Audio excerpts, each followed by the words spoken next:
सवाल ये पूछा गया है कि मुझे एक लड़की से मोहब्बत हो गई है, इश्क हो गया है, अब मुझे क्या करना चाहिए।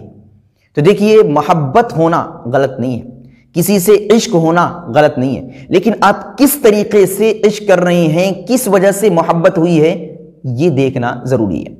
अगर नाजायज़ ताल्लुकात की वजह से मोहब्बत हुई है तो वह ताल्लुकात गलत है, लेकिन फिर भी आपके दिल में कोई लड़की उतर जा रही है, आपके दिल में किसी लड़की के लिए जगह है, आपको किसी से मोहब्बत हो गई है, तो कुरान करीम आपको तालीम देता है फनकिहू मा ताब लकुम, कि तुम निकाह का पैगाम दो, उससे शादी करो।